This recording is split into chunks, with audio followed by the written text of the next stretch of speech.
Pemberontakan Republik Maluku Selatan.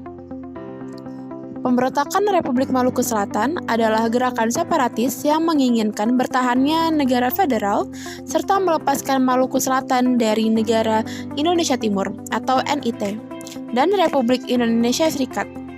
RMS diproklamirkan pada 25 April 1950 dengan Ambon sebagai basis markas pusat.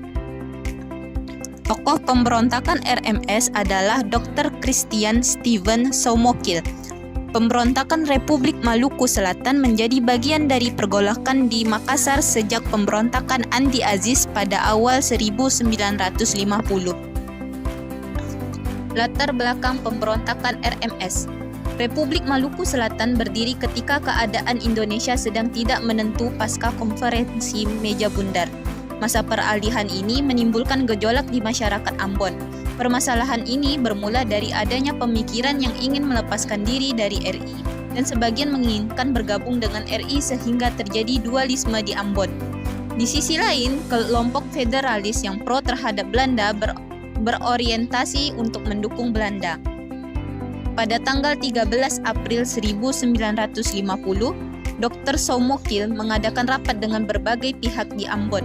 Selanjutnya, pada tanggal 23 April 1950, Dr. Soumokil menyelenggarakan rapat rahasia di Tullehu dengan hasil lahirnya gagasan Republik Maluku Selatan dan disepakati proklamasi Republik Maluku Selatan yang nantinya diikuti pemerintah daerah. Menindaklanjuti hal tersebut, pada tanggal 25 April 1950, pemerintah Maluku Selatan melakukan proklamasi Republik Maluku Selatan dengan Dr. Soumokil sebagai Presiden RMS. Sebagai pasukan keamanan, RMS diperkuat oleh pasukan KNIL dan pasukan Baret Hijau yang terlibat dalam pemberontakan Andi Aziz. Dr. Soumokil sendiri sebenarnya adalah ex-pemberontak Andi Aziz yang berhasil kabur ke Maluku dan memindahkan pasukan KNIL ke Ambon. Pemberontakan Andi Aziz dan RMS memiliki kesamaan tujuan, yaitu ketidakpuasan terhadap proses kembalinya RIS dengan NKRI. Upaya mengatasi pemberontakan RMS. Usaha pertama yang dilakukan pemerintah pusat adalah mengirim Dr.